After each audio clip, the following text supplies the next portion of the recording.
So, um, in this lesson, we'll look at how to use and understand the entire keyboard, because as a piano player, you never want to get restricted into one space.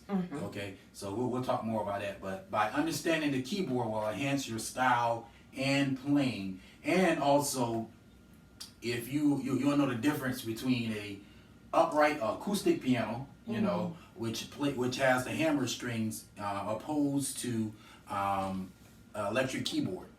Now, mostly in gospel music these days, they have people play more keyboards. You hear on the records and stuff, they're playing more keyboards.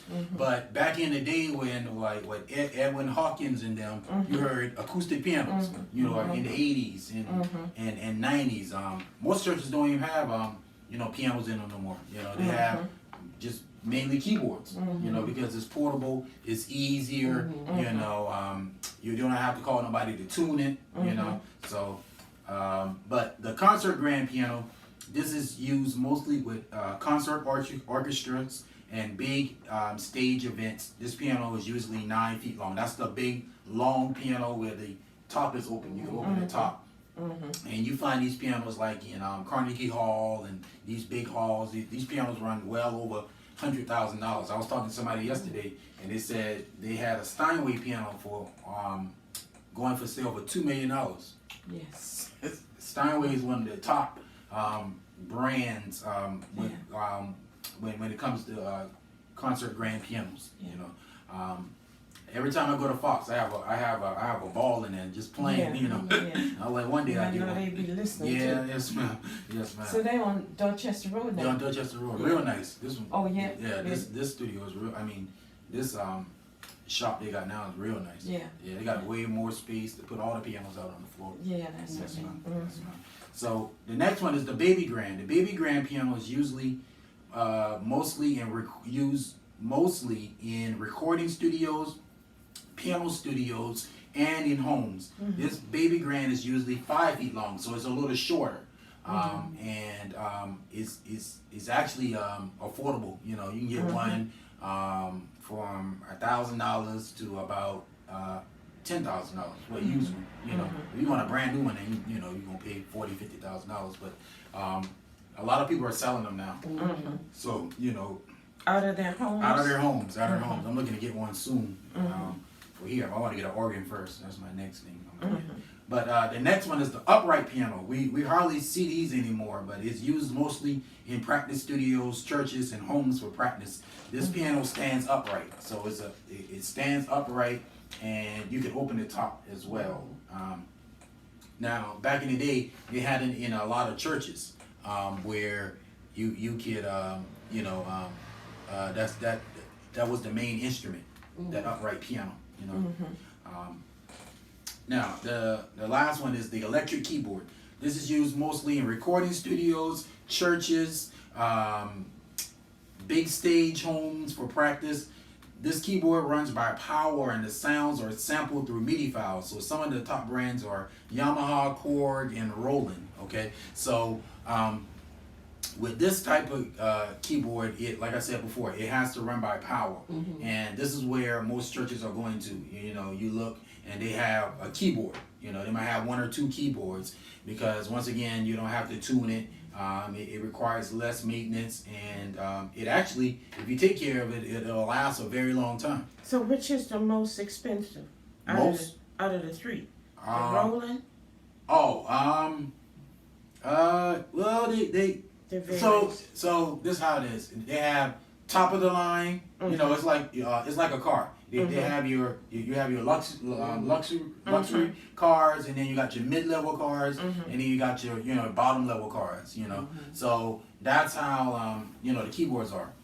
The top of the lines, they can run anywhere from $5,000 to $6,000. Wow. Mid-level from anywhere from $35,000 to $4,000, and then the lower level keyboards, like the ones I got around there for the kids, you can get one for like $300 or $400. And then also, that's a good question. Also, it depends on the size. The longer the keyboard, the more you're gonna pay. Okay. So you're gonna pay for an 88 it'll be more for an 88 keyboard opposed to a 61 keyboard. Right. Okay. But the brands make the type of keyboard that you buy.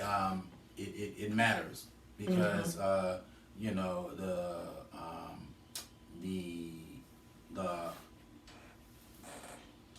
the brand name keyboards are going to give you a better sound, overall sound. You know, so a rule of thumb: the more it costs, the better it sounds. You know, it's almost like a Mercedes Benz. A Mercedes Benz is about $50,000 to $60,000, but they will last a very long time. Because my grandma, she had her car since '89. You know, so that's about 30 some years. You know, And she still use it. Still use it. It still run. She got well over 300,000 miles on it, and you know, so it built to last. You know, opposed to Mitsubishi or something, or a Honda or something. Well, Hondas last long too, but you know, another car that maybe costs about $12,000. You know, it's not gonna last that long. But you know, so it's the same thing with the keyboard. The more expensive ones, you know, it'll last you for a pretty long time. Now, normally these you can just take home and plug up, or you got add some stuff to it. Because you can amplify it. You can add stuff to it. Right, you can add stuff to it. But basically, you can take it home and just plug it in. Right. And it'll play. Right. See, I thought even with the keyboard, you had to get everything hooked up to it for the sound to come out. No. Right. No. You just plug it in. Just plug it in. Just plug it in, and you know, you can go from there. Just plug it in, and then it'll play. Yes, ma'am. So the concert and grand piano have 88 keys total. Okay. Keyboards can have 88 full size, 76 mid size, and 61 small size. Okay. So 88 keys a keyboard come in. 76. This is 76 keys right here. Okay. This is 88 keys. And this is 88. That's 88 keys, right? Really? And this one right over here, that's 61 keys. Okay. Okay, so you can see the size difference. And this is an 88 keyboard. That's 88 keyboard, right? Wow. And the only thing is, you know, it's basically what the player wants. You know, if you're a player that likes to go up high on the keyboard, then you know you can get more keys. You know, you need to get a full size piano. Now, most people use those small 61 keyboards to run like playing like solos on top, and they'll just play the chords on the bottom, and then just play the solos or improvise with like synthesizer sounds. And a lot of them got the chords built in it. You Right. just push your button. Right. Stuff. Yeah. That as well. You can set it like that. So as a pianist or a keyboardist, you want to get familiar and use the entire piano or keyboard. Okay. So you don't want to just stay in one region because it almost keeps you like in a box. Okay. So you want to use the entire keyboard when you're playing. Okay. That's very, very important in using the entire keyboard. Okay. The piano and keyboard are separated into what we call low, middle, and high. So what you want to do is to get familiarized with how the low sound, bottom of the keyboard sounds, the middle, and then the high. Okay. The middle of the piano and keyboard is where middle C is located. Chords are usually played in this part of the piano and keyboard. Okay, this is usually where people play the chords at on this part. The high end of the piano is where a lot of piano players love to solo and improvise. Okay, that's where they improvise up top and play like the chords on the bottom. Okay, because it's more higher. But you don't want to still. However, I recommend getting familiar and using the entire keyboard when playing, avoiding trying to stay in one region of the keyboard or piano. Have fun and explore. This is your journey, so explore. So, if you want to do a solo in your bass, in your left hand, do it there. If you're going to do it in the middle, there's no set rules. That's what I'm saying. There's really no set rules, It's what you feel. It's what you feel. So don't be afraid try to get out the box. Mm-hmm. You know, although we may, say, the song calls from here, but you just don't want to stay there the whole time. Okay. Now, the importance of using the correct fingering. It is very imperative that you use the correct fingering when playing the keyboard or piano. Concert pianists that are trained or required to use the correct fingering in pieces, because this helps the player to learn the given piece faster in memorizing the songs. Now, when I was in college, it was required that they had like fingering on the music, and I had to, memorize the fingering, so that, matter of fact, I had to learn the fingering first before I learned the piece, because learn the correct fingering, because if I didn't learn the correct fingering, then that would mess me up. It would have slow. If I'd have gone on and just tried to play the piece on any fingering, eventually I would have come to a point where I would stumble because I'm using the wrong fingering. Like example, like C major scale. We know C, C, D, E, thumb under, F, G, A, B, C, right?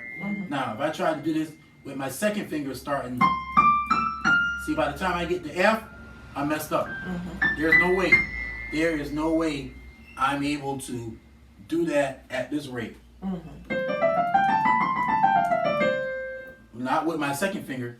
See, it's already jumbled. So the correct fingering matters. What fingering you use matters, okay? To certain things, especially scales. You want to stick to what the scale is calling for that correct fingering, okay? So you can play it smoothly. So when it comes to the keyboard players, I recommend you find a fingering that works best for you, okay? Because you're not necessarily being classically trained, but it's what I can give you a suggested fingering, but everybody's hands are different sizes, okay? So the fingering I may give you may not work, but you want to find your own fingering, because or try the fingering, the suggested fingering, but if that doesn't work, then try something else, okay? Because if you're trying to play a rhythm or something and you're off beat, it could be the fingering, okay? So try another fingering that works for you, okay? Another reason is the player will be able to play more fluently and with great ease, okay? So you'll be able to play more fluently, okay? Fluently going up and down the keyboard with ease, okay? And that's the whole thing that you want to create, ease through your fingers, okay? Now, start by figuring out which fingering you want to use for the given piece. This could be classical or non-classical piece. Which fingering works best, okay? So that's what you want to figure out. Which fingering works best for this given piece, okay? All right, that makes sense? Okay, all right. Now, music written for today has suggested fingering. If you take time to study the suggested fingering, this will save you a lot of time and effort. Trust the expert. Now, this goes back to classical pieces, okay? Because these people then played it through and through, and they know the best fingering. So if you're ever playing a classical piece, then use that correct fingering, okay? Use the suggested fingering. Now, another tip is to always have a pencil handy to write down the suggested fingering for your given pieces. Even in what we're studying with the gospel, okay? Have that correct fingering, okay? Identify the fingering that you want to use, okay? The 5 fingering position is a great start. Start with your thumb on middle C and let the other fingers follow suit. Your pinky should be on the C below middle C. Your pinky should be on the C below middle C for placement. That's with your left hand, okay? All right. Your pinky starts with your left hand and the 5 fingers, okay? And your right hand with your thumb, okay? Now, any questions on that? Okay. Now, another thing, last point, strengthening your fingers. Here are some practical tips in strengthening your weak fingers. First things first, like any good professional sports player, strengthening their muscles as a piano player, you must strengthen your fingers, okay? All right? Because these are muscles, okay? So we got to strengthen our fingers as well. Okay. Why do you want to strengthen your fingers? You will want to strengthen your fingers for greater flexibility. Okay. Dexterity. Okay. Be able to play with both hands. Okay, fluently, and coordination. Okay, because the left hand might be doing something and the right hand be doing something different. Boom, boom, boom. Just like that song. Lean on me, right? Okay. The left hand is doing the bass. The left hand is doing something, and the right hand is doing something different. So you need coordination. You know, and and the reason why some people lack coordination because their fingers are is not as strong. Okay. All right. So as you continue to strengthen your fingers, you will notice that you can play songs faster, have a greater appreciation for the song, and feel more confident in playing the song. Okay, because you would not have to worry about fingering. So, for example, if I'm playing the C chord, I know the fingering for this arpeggio. F. See, my fingers automatically go to it. I don't have to look at it.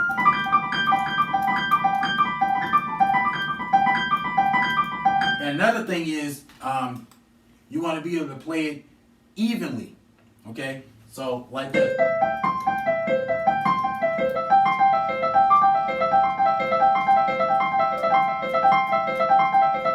See how evenly that is? Okay? Because, you know, it comes with playing it over and over, but also the strength of your fingers as well. Okay? You want each note to be balanced. Okay? You like, for example, you don't want to, if you're doing a run, you don't want it to be sloppy. See that? You want it each note to be heard. See? Because remember what we talked about first, music is a language. So just as you are speaking and you want to get your message across when you're talking to someone, you want to get this passage right here, this language, communicated to the listener. I mean, every note needs to be heard. Okay, make sense? Okay, all right. So generally speaking, the fourth and fifth fingers are the weakest. Okay, that's usually our weakest fingers. The fourth finger and the finger, which means our ring finger and our pinky are usually our weakest fingers. Okay. Now, when it comes to piano, remain patient and work on strengthening these fingers in particular. The more you play various types of songs, okay, for example, fast songs, slow songs, medium songs, what's happening? The more you play the piano, guess what? The more your fingers is being strengthened. So that's why it's important to play 2 or 3, 4 songs. Try to get up to playing songs back to back. Okay, 4 songs back to back for like 20 minutes every day, and then watch how your finger speed, your fingers begin to get more strengthened. Developing dexterity in both hands is essential in becoming a proficient piano or keyboard player. Now, to wrap it up, below are some things that you can do to strengthen your fingers. I recommend doing these daily to see improvement. The first thing is scales, okay? C, E, G, arpeggio scales, okay? C, E, G. Let's try that real quick, okay? Let's try it on the keyboard. All right. All we want to do, we're going to do C, E, and G. And we're going to do it at 60 on our metronome. One finger, 2 fingers. Both hands. Both hands. Okay. Can you do both hands? All right. Let me find a metronome.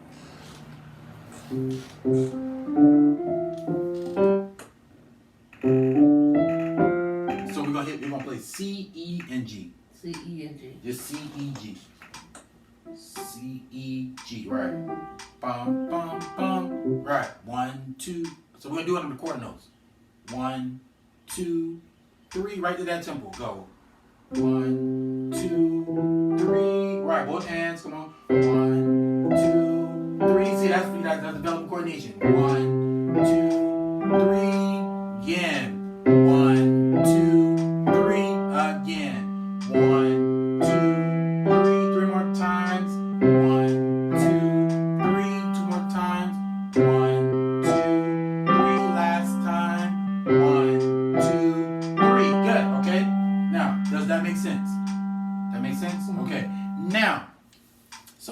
makes sense.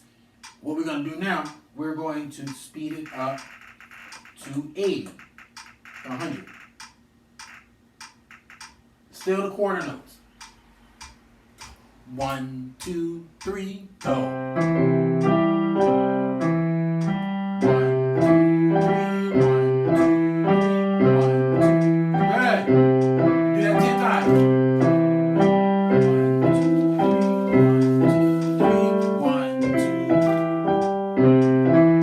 2,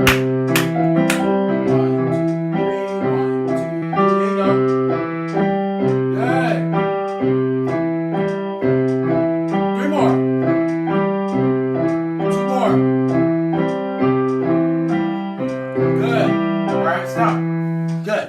2, 120. 1, 2, 3, 1, 2, 3, 1, 2, go. Good. Keep it. There you go. Come on. 6 more. 5, 4, 3, 2, 1. Come on. Let's go. Come on. Let's go. Keep it up.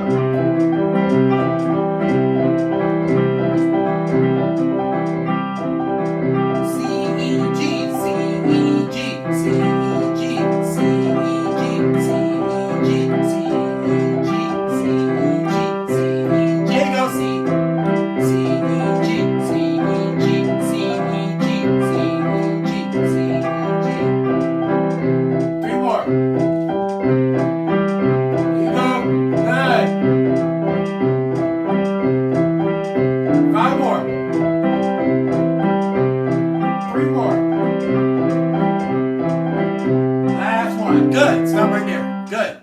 Now, do you feel that? Yes. Okay. So I want you working on that every day. Okay. That'll be one of your assignments. Okay. Okay. And what you're gonna feel, what's gonna happen? Eventually, you'll be able to do it quicker. Right here. 1. You do 8 notes. 1, 2.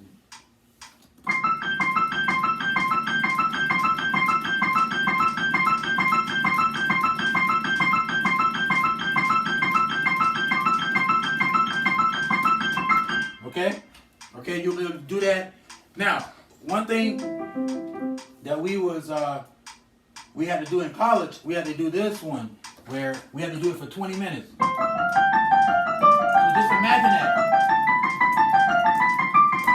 Do this for 20 minutes. Non-stop. We had to do back to back for 20 minutes playing that. That repertoire. So that definitely helped strengthen our fingers. Okay. Now the next thing that you can do is stretching. Okay. You can stretch your hands out. Okay. You can massage your fingers. Okay. And just stretch them out. Get that stretch. Stretch your fingers out like that till you feel the pull, and then back in, and then out. Hold it for 10 seconds. 1, 2, 3, 4, 5, 6, 7, 8, 9, and close. Okay. And then you do it one more time. Ready, go. Open. Hold it out. Stretch it for 10 seconds. 1, 2. Get a good stretch. 3, 4, 5, 6, 7, 8, 9, 10. Last one. Make the fist. Open out. Here we go. Let's go. 1, 2, 3, 4, 5, 6, 7, 8, 9. Now shake it out. Right here. Just shake it. Yep. Loosely. Just let your wrist do the work. Okay. Good. Good. Now, that's going to help, stretch your muscles, okay? So that you'll be able to do it. Now, work with your weaker fingers. Your weaker fingers may not be the 4th and 5th finger. Which finger would you say is your weakest finger? My 5th. Your 5th finger, okay? So what you would do is work that 5th finger. Is that in both hands, the pinky? Yeah. Okay, right. So what you would do is do exercise on that pinky. Find a note and just go up and down 20 times, okay? Till we can get the strength build up in that particular finger, okay? What would you say your weakest finger? Which one? The 4th finger, your ring finger. Okay, so you see, and that proves it. What we said, most people weak fingers are the 4th and the 5th finger. Okay, right? and that's mine too. The fourth and the fifth. You know, so that's fingers that that we have to constantly build strength in. Okay, all right. Now, play in various keys and tempos. That's another thing. You know, you can play in various keys as well. Okay, learn to play in different keys. Okay, that'll help as well. Okay, all right. Any other questions on that? So you got your scales, right? You get the little C, E, G. I want you to do that for your. I feel my hands already loosen up already.